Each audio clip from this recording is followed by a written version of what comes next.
जय शिवराय. मी गोविंद. स्वागत आहे तुमचं GS ट्रॅव्हल ब्लॉग्समध्ये.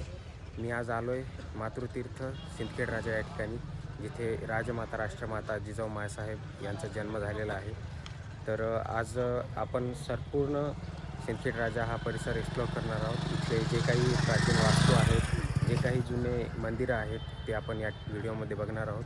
तर व्हिडिओ शेवटपर्यंत नक्की बघा. तुम्हाला बरीचशी माहिती या व्हिडिओच्या माध्यमातून मिळेल.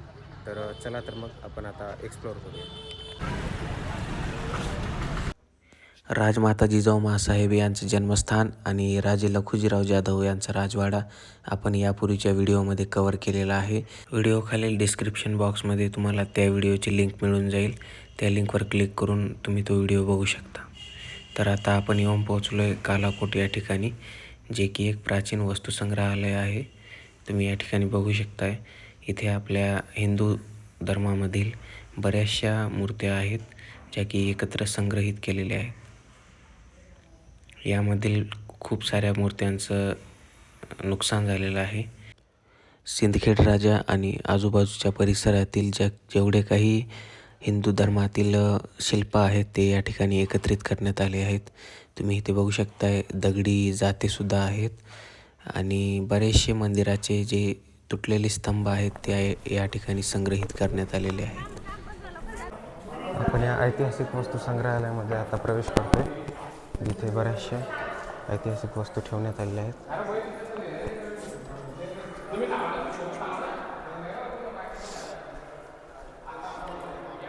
इथे बघू शकता बऱ्याचशा वेगवेगळ्या शतकातल्या ह्या मूर्त्या आहेत, ज्या की इथे सुरक्षित संग्रहित केलेल्या आहेत. हे आहे शंकर पार्वती शिल्प, जे की 13व्या शतकातलं आहे. गणेशाची नृत्य करतानाची मूर्ती 12व्या शतकातली.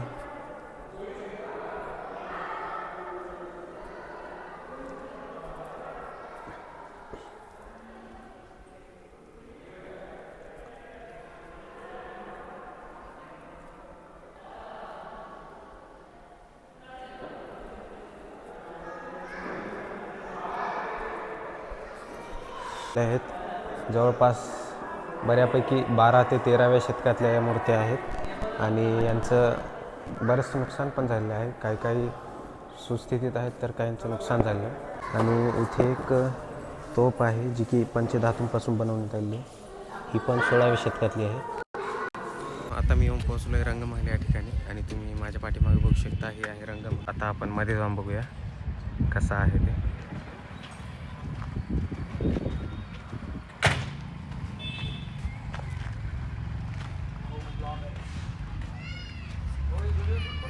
त्याबद्दलची माहिती तुम्ही व्हिडिओ पॉज करून वाचू शकता. आणि असा काहीसा रंगमहल आहे.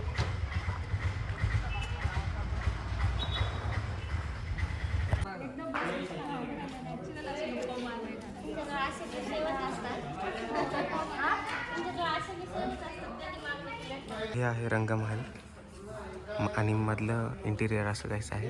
हे पूर्ण लाकडी आहे.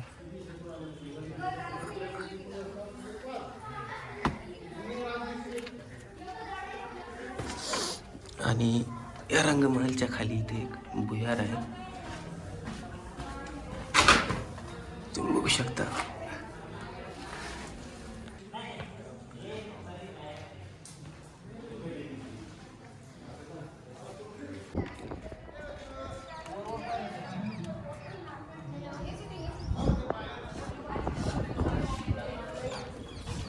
आता मी येऊन पोहोचलो आहे निळकंठेश्वर बारव आणि निळकंठेश्वर मंदिर या ठिकाणी. माझ्या पाठीमागे बघू शकता, इथे एक बारव आहे आणि त्याच्या बाजूला निळकंठेश्वर नावाचं एक मंदिर आहे. तर आता आपण बघूया.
आता मी येऊन पोहोचलो आहे लखुजीराव जाधव यांचं समाधीस्थळ आणि त्याच्याच बाजूला असलेलं रामेश्वर मंदिर या ठिकाणी. आता आपण जाऊन बघूया, या दोन्हीही वास्तू या ठिकाणी आहेत ते बघूया आपण जाऊन. मित्रांनो, तुम्ही बघताय ते आहे रामेश्वर मंदिर. तुम्ही इथे बघू शकता.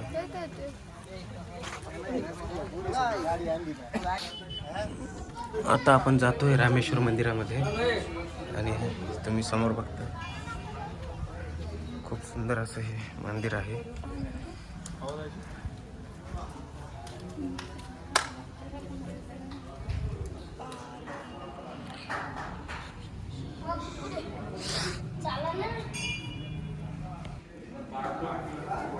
इथे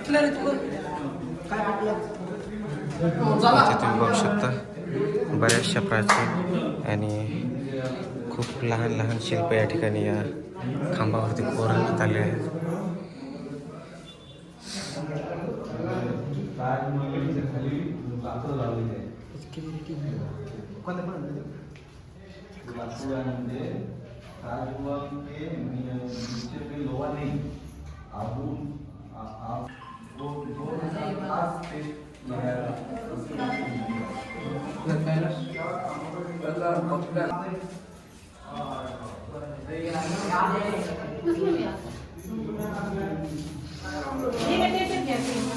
मित्रांनो, हे आहे रामेश्वर मंदिर, जे की नीलकंठेश्वर मंदिरासारखंच आहे. आणि यामध्ये थोडंसं बदल हा आहे की इथल्या ज्या मंदिरात स्तंभ आहेत त्या स्तंभावरती कोरणे काम करण्यात आलेले आहे. तुम्ही बघू शकता या छोट्या छोट्या शिल्पांच्या माध्यमातून बरंचसं या ठिकाणी माहिती देण्याचा प्रयत्न केला जातोय. असे 4 शिल्प आहेत या ठिकाणी आणि हे समोर आहे ते मुख्य मंदिर.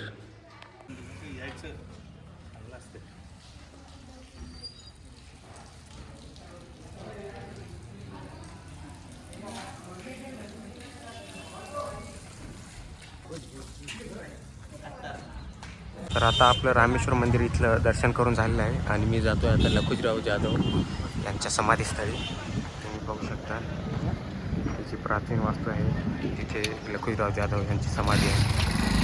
तर आता आपण जाऊन बघूया.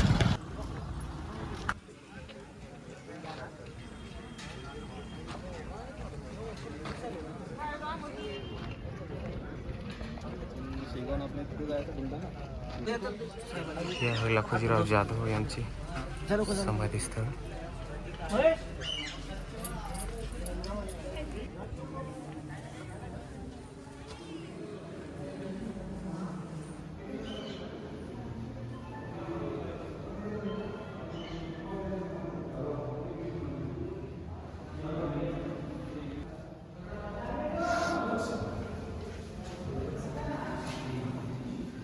इथे एक शिवलिंग आहे प्राचीन.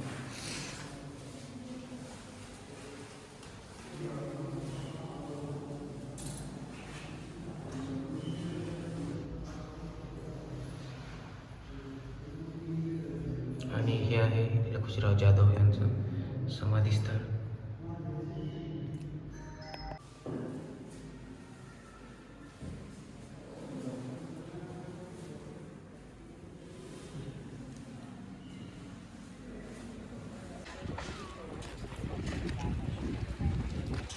इथे एक आपल्याला खूप प्राचीन असं शिल्प बघायला मिळतं.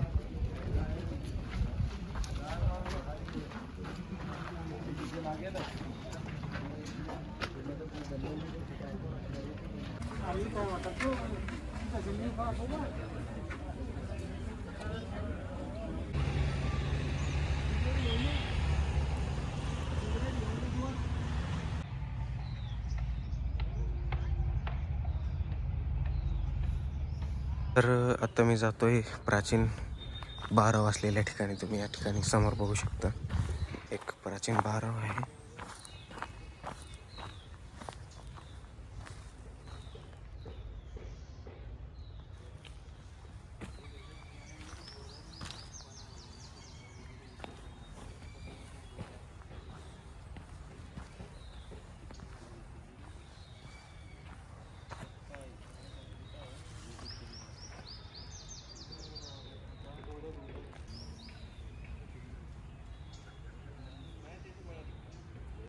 तर मित्रांनो, आता मी आहे सिंदखेडमध्ये आणि या ठिकाणी आपल्याला एक खूप प्राचीन अशी बारव बघायला मिळते, जे की तुम्हाला मी आता दाखवतो आहे. आणि हे बांधकामसुद्धा जवळपास 1500च्या शतकातलं आहे. आणि तुम्ही आतातली बारव जी की इथे तुम्ही बघू शकता, अगदी सुस्थितीत आहे आज पण. आणि हा आहे बारवमध्ये एंटर करण्याचा भुयारी मार्ग, जिथून आपण या बारवमध्ये प्रवेश करू शकतो. त्याच्याच बाजूला असलेली ही मोठीची जागा आहे, जिथे मोठ लावून पाणी काढलं जायचं. सो अशी काहीशी ही विहीर आहे. तर चला आता आपण जिजामातेच्या राजवाड्याकडे जाऊ. मी बघताय हे आहे चांदणी तलाव, जे की आपल्या सिंदखेड राजा या नगरीमध्ये आहे. आणि तुम्ही हे जे समोर एक वास्तू बघत आहेत, त्या ठिकाणी गुप्त मीटिंग होत होत्या, असं या ठिकाणच्या लोकल लोकांचं सांगणं आहे. तर असं काहीसा हा तलाव आहे, चांदणी तलाव म्हणून. आणि त्याच्याच बाजूला असलेली ही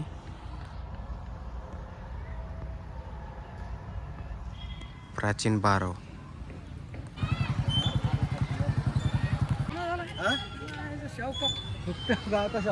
तर मित्रांनो, आता मी आहे मोठी तलाव या ठिकाणी, जे की जिजाऊ सृष्टीच्या बाजूलाच लागून आहे. आणि ही खूप प्राचीन असं एक तलाव तुम्ही बघू शकता माझ्या पाठी.